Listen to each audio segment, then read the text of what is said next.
¿Cómo sé si estoy cuidando bien a mi abuelo? ¿Es verdad lo que vi en internet sobre la demencia? ¿Cómo puedo saber si estoy ayudando a mis padres?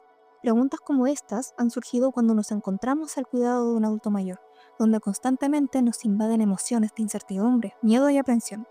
Contacto es un proyecto que se creó para acompañar al cuidador del adulto mayor con demencia, donde en cada capítulo se profundizarán diversos temas relacionados a la geriatría y psiquiatría, con invitados profesionales en cada área, además de promover el bienestar del cuidador y ofrecer un espacio de autocuidado. Te invito a ser parte de este proyecto y escuchar cada capítulo disponible en YouTube.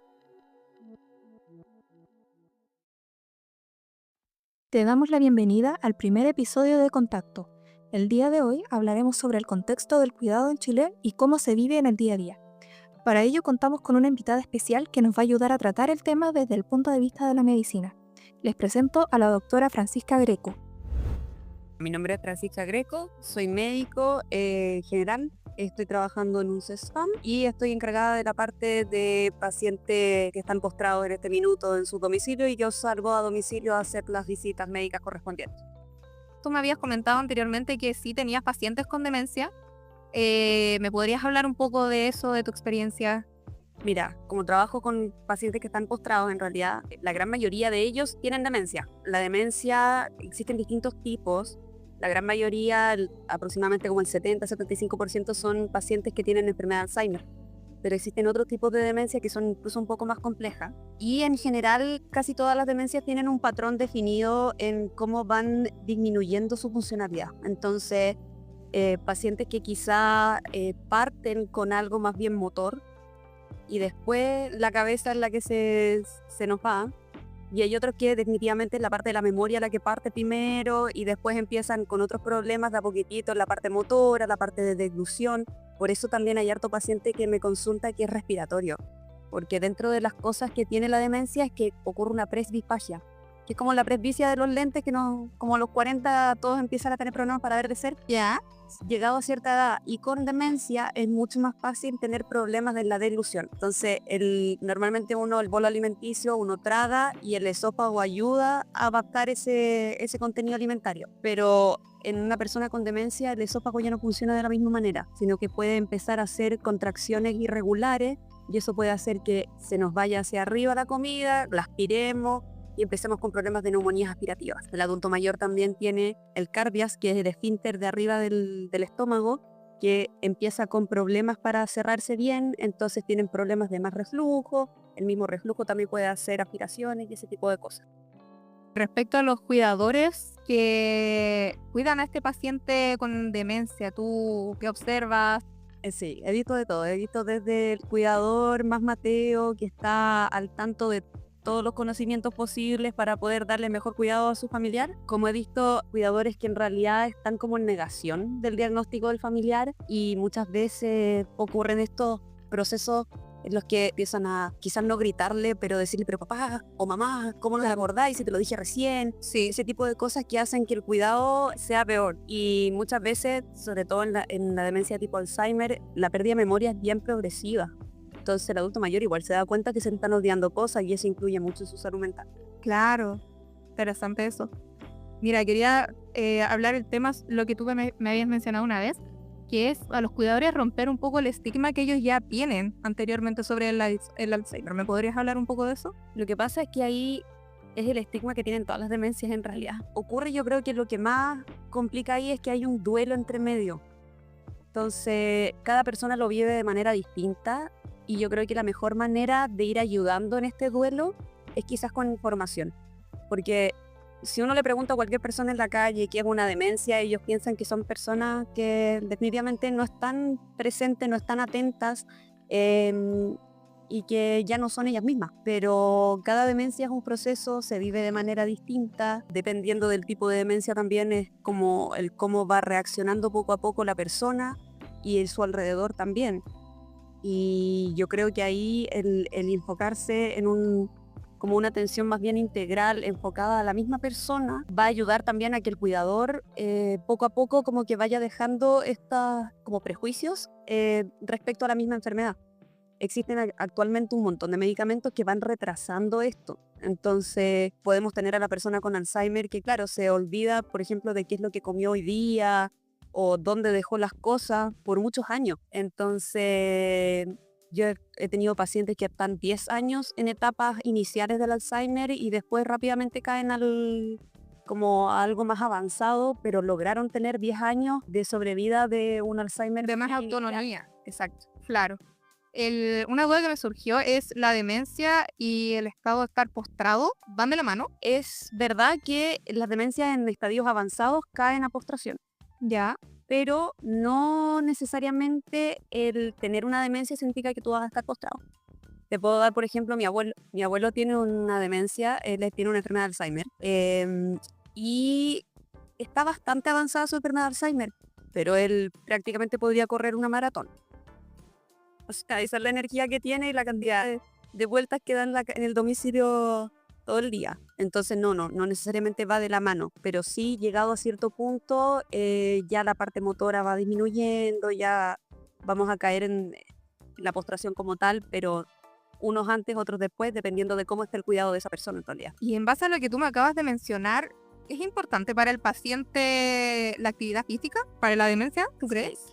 Sí, porque la verdad es que como tal ayuda, no estoy haciendo ningún paper ni nada, no tengo ninguna evidencia en la mano en este minuto, pero lo que sí he visto en mi práctica en general es que los pacientes que fueron deportistas, los pacientes que hacen deporte en el minuto, que tengo harto paciente que hace yoga, tienen menos problemas de salud mental en general, porque tienen menos como temas más bien de depresión, de angustia, y eso hace que de alguna manera como que liberemos un poco la mente. Entonces, aunque se me olvidan las cosas, quizás no me angustio tanto. Claro, y al no angustiarme, no genero este ciclo repetitivo, porque cuando uno se estresa, más se le olvidan las cosas. Entonces, es peor el tema. Entonces, al tener una salud mental un poquitito más estable, la demencia también es un poco más llevadera. Y por la parte motora, claramente, también ayuda un montón. O sea, estamos previniendo el encamamiento, estamos previniendo la disfunción motora de piernas, de brazos, de lo que sea.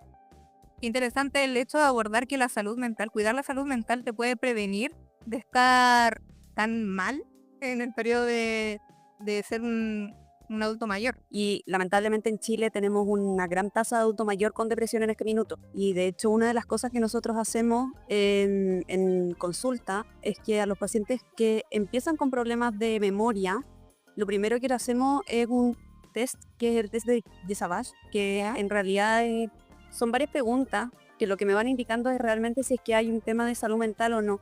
Porque mientras tengamos una depresión, diagnosticar una demencia es más difícil, porque la depresión en sí genera síntomas de pérdida de memoria. Perfectamente podemos tener un adulto mayor con depresión y que toda la familia piensa que está empezando con algún Alzheimer, pero en realidad no es así, sino que solamente está con depresión. ¿Y cómo el cuidador puede diferenciar ese? Ahí hay que ponerle mucho ojo a los síntomas que tenga el paciente en realidad. Porque si es solamente la pérdida de memoria, pero yo estoy viendo que mi mamá en las tardes tiene pena, se pone a llorar con cualquier cosa, que al ver la tele se angustia con las noticias, ese tipo de cosas, es como para ponerle ojo de quizás lo que yo estoy pensando que es una pérdida de memoria por un tema de demencia, quizás no es eso, quizás en realidad lo que le está pasando es que tiene una depresión y los adultos mayores en realidad, como crecieron en una época distinta donde había un estigma con respecto a la salud mental, tienden a consultar poco por su salud mental. Entonces, aunque estén pasando por un proceso de depresión, lo minimizan, está toda esta sensación de que no, si voy al psicólogo es de loco, que se veía antes, pero que en realidad las generaciones de ahora no pensamos así. Entonces, hay que ponerle un poquitito de ojo a eso, llevarlo quizás al médico, ver opciones quizás de mejorar el entorno, las redes de apoyo. Hay muchas cosas que influyen en el adulto mayor en su salud mental. Ya al tener redes de apoyo, al tener amigos quizás que todavía estén vivos o que a veces pasa que el adulto mayor tiene muchos duelos encima. Entonces buscarle zonas en las que él se sienta cómodo y que pueda hacer cosas que lo hagan sentirse como que todavía está vigente. Eso ayuda mucho también en la parte de salud mental. Ese duelo que tú mencionas tiene que ver con el hecho de que ya la persona está dejando atrás la vida que llevaba. De todo tipo de duelo. O sea, estamos hablando de duelo desde que mi rodilla ya no es la misma de antes. Claro, ahora me cuesta más caminar quizá, o me duele la rodilla, entonces ya no me muevo de la misma manera. Desde el duelo de ya dejé de trabajar, ahora qué hago con mi jubilación, el duelo de se me murió mi mejor amigo, se me murió mi mejor amiga, que también puede pasar. Los familiares, los cercanos, vienen con muchos duelos de por sí. Entonces hay que ponerle ojo a eso también. Interesante eso. Entonces, es bueno igual visibilizar y promover la idea de observar al adulto mayor desde la salud mental principalmente, de su bienestar, y ahí se pueden prevenir muchas cosas. Interesante. Además que muchos adultos mayores empiezan a estar más en cama por depresión también. Sí.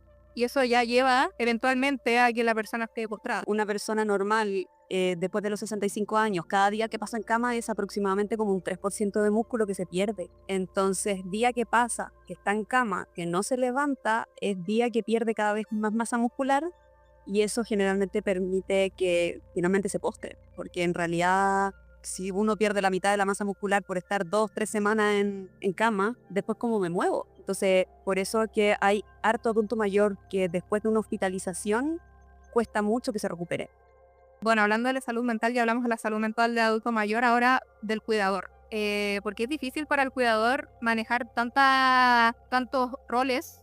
Hay muchas, por ejemplo, madres que, claro, tienen su rol de madre también, mucha carga doméstica, y también a eso se le suma el rol de cuidador. Casi siempre son mujeres, que acá en Chile por lo menos un gran porcentaje de mujeres las que son cuidadoras de adultos mayores. O sea, es que al final es cualquier persona. O sea, de repente tengo que hacerme cargo, teniendo mi vida, teniendo mi trabajo, la familia que tengo, de repente tengo que hacerme cargo de mi mamá, de mi papá, de mi tío, y de repente quedaste como con las manos atadas. Entonces tienes que empezar a hacer malabares con el tema del trabajo para no perder el ingreso. Tienes que empezar a comprar como insumos que son mucho más caros. Los pañales, por ejemplo, en el caso de que el adulto mayor tenga incontinencia, sabanilla, en el caso de que ya esté postrado, quizá un catre clínico, un colchón antiescara, distintas cosas que van sumando. Y eso agrega al cabro chico que quizás se le acabó. Mamá tenía que entregar una cartulina para mañana y se me olvidó. Como que ese tipo de cosas como que sobrepasan al cuidador. Claro. Y eso perjudica su salud mental, que después, eventualmente en su vejez, Exactamente. le va a perjudicar bastante. Mira, Nosotros de las cosas que más le decimos a nuestros cuidadores es que no se dejen de lado. Lo primero es buscar una red de apoyo, porque al final solos no se la van a poder. Aunque uno tenga todas las intenciones, o incluso aunque uno no tenga quizás trabajo, o quizás no tenga a lo mejor que encargarse de hijos, etc., el cuidado de un adulto mayor es difícil. Y como te decía, si es un familiar, implica un duelo de ir perdiendo poco a poco a este familiar cuando es con demencia, porque probablemente deje de reconocerte en algún minuto, o si es que está con delirium y se pone agresivo, te puede pegar, etc.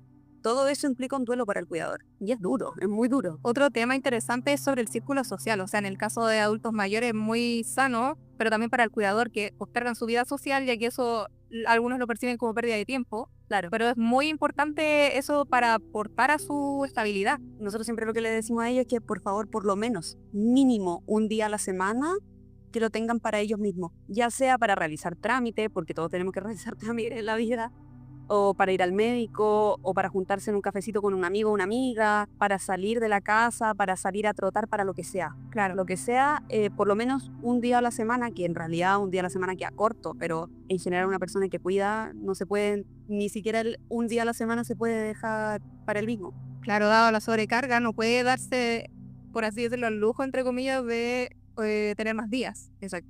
Un tema también a abordar es sobre la culpa en los cuidadores. Muchos cuidadores, después de que el paciente fallece, el cuidador siente que lo pudo haber hecho mejor, siente que no lo hizo bien, que Hay mucho sentimiento de culpa en todo, en realidad, no solamente cuando fallece. O sea, yo veo en pacientes que, por ejemplo, el paciente tiene una neumonía aspirativa y se sienten muy culpables porque al final es como a lo mejor debería haberle dado la comida más lento, claro, debería haberlo sentado más, y es como, estas cosas son cosas que suceden, usted está haciendo lo mejor que puede, y la verdad es que no es culpa suya en realidad, pero cuesta mucho dejar ir ese sentimiento. y en parte también el hecho de que el cuidador pueda tener acceso a más información y saber diferenciar qué es lo que el paciente tiene por su enfermedad, sea demencia, o sea, todas esas cosas, y también lo que él pudo haber hecho. O sea, él tiene que separar lo que está bajo su control en ese caso. Sí, porque muchas veces el cuidador cae en esto de que quiere controlar todo, y uno lo ve más seguido de lo que uno piensa. Tengo muchos cuidadores que dicen, no, que prefiero hacerlo yo, y se quedan las 7 días de la semana, las 24/7, a cargo del paciente porque no quieren entregarle la responsabilidad a otro porque temen de que el otro lo va a hacer distinto o peor que él. Hay una aprensión ahí. Entonces está esta aprensión y eso mismo también sobrecarga a la persona como tal. Claro, una de las personas que tuve la oportunidad de entrevistar me comentaba que claro, ella le encantaba cuidar a su papá, pero ella sabía qué comida le gustaba a su papá, sabía exactamente qué es lo que le hacía feliz a él, entonces ella decía, si dejo a mi hermano cuidarlo, no va a saber hacerle la comida como yo lo hago. Claro, entonces, claro, existe esa aprensión de como si fuera un niño, o sea, de cuidar. Sí. Ahí es lo que hay que tener harto trabajo más bien psicológico, yo creo ahí, como del poder soltar, poner límites también, porque al final su vida se consume en el cuidado de la otra persona. Y hay que saber el cuándo parar, cuándo es sano y cuándo ya deja de ser sano eso. Y una vez que el paciente fallece, el cuidador se encuentra en un duelo, sobre todo se libera mucho tiempo, se encuentra con ese choque de realidad de que ya no está esa persona, ya no está esa habitación ocupada, ya no tengo esta responsabilidad. Sí, y muchas veces se sienten culpables de sentirse libres. Eso también pasa mucho. Como está el duelo como tal de que ya no tengo, porque muchas veces, claro, los consume tanto el cuidado que al momento de dejar de cuidar es como, ¿y ahora qué hago con mi vida? ¿Cómo recupero mi vida? Pero también está esta sensación de liberación, de que se sienten como contentos de que por fin ya no tienen que hacerse tanto cargo, pero eso les causa culpa, porque es como, ¿por qué me siento tan feliz de que haya fallecido? Como, pero es algo normal que eso sea, o sea, si estaba siendo consumido por eso y ahora por fin está libre, es normal, o sea, es humano. Es válido, claro. Te quería preguntar sobre infantilizar a un adulto mayor. Pasa mucho. Yo me pasa mucho. Yo creo que lo mejor en los adultos es tratarlos como lo que son, o sea, son personas que vivieron un montón, han vivido mucho más que todos nosotros, entonces en realidad es como por qué lo vuelvo a tratar como un niño. Es verdad que hay algunos que vuelven atrás a su niñez, o sea, mi abuelo, la enfermedad de Alzheimer lo que provoca es que uno va perdiendo las memorias más recientes, llegando al punto de que a lo mejor solo se acuerdan de cosas más bien del pasado. Entonces sí, pueden ellos llegar a comportarse como niños, pero eso no significa que tengo que ir apretándole los cachetes, diciéndole mi niñito, y no sé, ahí como que se rompe un poco el tema del cuidado de la persona. Eso perjudica. Depende, yo creo que del paciente. Hay algunos que son muy como mimados, que se dejan querer, entonces les da lo mismo, pero hay otros que yo he visto que les molesta. Yo he visto pacientes que se enojan porque les dicen mi amor o porque les dicen como su nombre pero con el cito como Claro. en diminutivo. Entonces yo creo que hay que ir con mucho cuidado persona a persona. Obviamente el familiar ya como que lo conoce un poco más y sabe cómo tratarlo, pero el infantilizar al adulto mayor llegado a cierto punto como que no, la verdad no tiene mucho sentido, o sea, es cosa de pensarlo en uno. Si a uno le dicen niñita, como que uno al tiro también es como que te invalidan como adulto. Y otra pregunta, resulta que bueno, algo que yo he observado y también yo he caído personalmente en ese error quizás, de mucho antes de que sean personas dependientes, yo quiero hacer las cosas por ellos. Eso pasa mucho, sí. Entonces, ¿eso al final es bueno o malo para la persona? Lo ideal es tratar de dejarle la independencia lo más posible, ¿ya? O sea, si es que esta persona quiere seguir pagando, por ejemplo, van al supermercado, uno sabe que a lo mejor ya no saben contar a lo mejor del dinero, etcétera, pero por último, pasarle la plata a él y que él pague, que le entreguen el vuelto, uno estar ahí mirando que no se lo hagan leso, pero que él haga las cosas lo que más pueda, ya hasta el punto en donde ya él diga no más. Yo he tenido pacientes que siempre piden como, yo quiero poner la mesa. Dejarlo poner la mesa, o sea, quizás buscar platos que no sean tan pesados, si vamos a servir comida, que sea servir la comida en la mesa, cosa de que esta persona vaya, ponga los platos, sirva la mesa, pero solamente los platitos sin la comida, cosa de que tengamos menos riesgo de quemaduras, etc. Pero dejarlos hacerlo, porque eso también a ellos los hace sentir útiles. Y uno como humano se siente bien al sentirse útil. O sea, claro, eso es a toda edad. O sea, los mismos niños chicos también cuando ponen la mesa se sienten como un poco de orgullo. Claro, y sobre todo que muchos adultos mayores pasaron toda su vida trabajando, el golpe de trabajar de la nada, de no hacer nada. De no hacer nada, no me dejan hacer nada, esto me lo han dicho mucho. Como mi hija no me deja hacer nada, mi hijo no me deja hacer nada. Claro, me siento inútil, eso pasa mucho. Claro, si bien la intención es muy buena, también es importante observar y escuchar al paciente, por así decirlo. Otro tema que quiero abordar es la culpa del cuidador, pero después de la muerte. O sea, ¿cuáles son los pensamientos frecuentes que tiene la persona? ¿Cómo decae su salud mental? Hay una depresión muy grande que muchos han vivido. La verdad es que depende del cuidador mucho. Yo he visto cuidadores que, claro, está este sentimiento, lo que más es recurrente es este sentimiento de culpa porque me siento libre. Ese es el sentimiento de culpa que más hay. Yo no he visto tanta culpa en el tema de podría haberlo hecho mejor, porque al final como que ellos mismos se dan cuenta de que lo dieron todo. Al sentirse libres dicen como, en realidad estaba dándolo todo. Entonces no he visto tanto la culpa por ese lado, sino más bien en el sentimiento de la libertad. Y en realidad el cuidador, yo creo que lo que más cuesta de hacerlo seguir adelante por el tema de la salud mental es en que recupere su vida. Porque está tan acostumbrado a cuidar y a dejarse de lado que ellos de repente, es como cuando alguien jubila y no tenía hobby. Que llega a la casa y es como, ¿y ahora qué hago? Es esa sensación. Entonces cuesta también como volver a la realidad. Además de volver a la realidad, de volver a conectarte con tus hijos, volver a conectarte con tu pareja, con tus amigos, con tus actividades de antes, es un proceso también. Es un proceso y muchos, por ejemplo, yo tengo una paciente, lo encuentro terrible lo que le pasó en realidad, pero que hasta terminó divorciándose por tener que estar al cuidado de su mamá, que le costó el matrimonio finalmente ser cuidadora, que en realidad ahí ya hay una falta del hombre también de comprensión, pero es el caso que se repite, quizás es un caso bien recurrente en realidad. Sí, qué difícil ese caso. Porque al final ya no está tu mamá y te das cuenta que es como, oh, perdí mi matrimonio, mis hijos ya están grandes, porque muchas veces el proceso parte con los hijos en el colegio y los hijos después terminan en la universidad, ya no están en la misma parada de la familia que estaban cuando eran chicos. Entonces es un golpe de realidad bien duro que se llevan estas personas. O sea, dejar solo al cuidador es lo peor que se puede hacer en ese caso. Sí, hay que estar siempre apoyándolo, pero como es la familia chilena, a veces es difícil. Claro, es difícil. La recreación para el adulto mayor. Yo estaba mirando, documentos que gran parte de los adultos mayores se reducen a solo ver televisión y a escuchar radio, nada más. Es que está mucho esto de que no los dejan salir de la casa. Que, claro, o sea, si se están desorientando, tampoco lo voy a dejar salir solo. Entonces, claro, quedan en el domicilio porque el cuidador no puede acompañarlo a todos lados. Pero lo ideal es buscar otras formas de entretenimiento que no sea solamente la televisión. Claro. En realidad, si vemos bien la tele y uno pone, no sé, el canal nacional son puras malas noticias. Entonces, bien no le va a hacer a la persona. En realidad, lo ideal siempre es tratar de que el adulto mayor tenga harto contacto con pares, con otras personas que a lo mejor están en la misma condición de demencia que el familiar, pero al mismo tiempo ellos mismos se dan cuenta como, oh, él está peor que yo, por ejemplo. O efectivamente comparten situaciones muy similares, entonces tienen con quién desahogarse, porque muchas veces no lo pueden hacer con la familia, porque ellos se sienten también como un peso.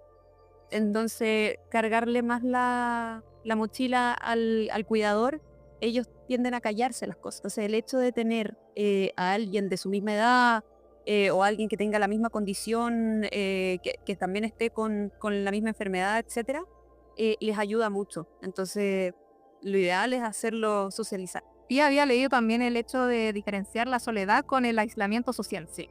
O sea, son dos cosas completamente distintas. El adulto mayor puede estar rodeado de nietos, de gente, pero sentirse solo, no sentirse parte de la conversación es muy perjudicial para ese sentimiento. Sí. Y muchas veces ahí influyen otras cosas, porque el adulto mayor a veces tiene problemas con la vista, a veces tiene problemas con los oídos. Claro. Y cuando uno está sentado en una mesa usando audífonos, que el audífono de repente como que te haga un chirrido en los oídos, y están todos conversando al mismo tiempo, y en realidad yo no estoy escuchando nada. Y me quedo solo. Claro. Como me siento solo porque al final es como están todos alrededor mío, pero no soy capaz de compartir nada porque no escucho. Entonces eso también influye mucho. Muchas veces el cuidador, y esto es un tema más delicado quizás, el cuidador en su sobrecarga, en su estrés, tiende a quizás comportarse de una forma más agresiva con el adulto mayor. ¿Qué puedes comentarme de eso? Pasa pasa más de lo que uno le gustaría, porque al final es una de las reacciones propias del estrés, como el reventar, el enojarme, el querer gritar, pero al final ahí lo que más uno trata de trabajar con los cuidadores es que es normal tener este tipo de reacción. Lo que hay que tratar es que ojalá no reventemos siempre con el paciente, pero es inevitable que puede suceder. Y hay que trabajar mucho el sentimiento de culpa que puede traer esa reacción. Claro, porque al final es una reacción normal. O sea, todos en nuestra familia cuando estamos estresados en algún momento explotamos.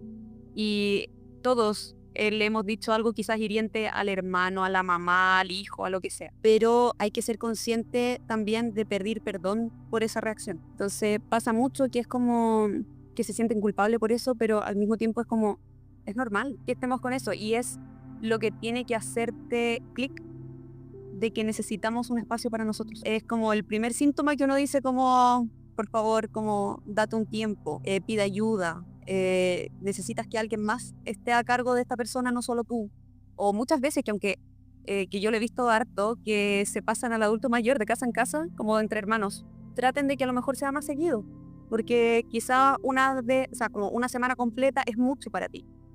Tienes que cada 4 días quizá.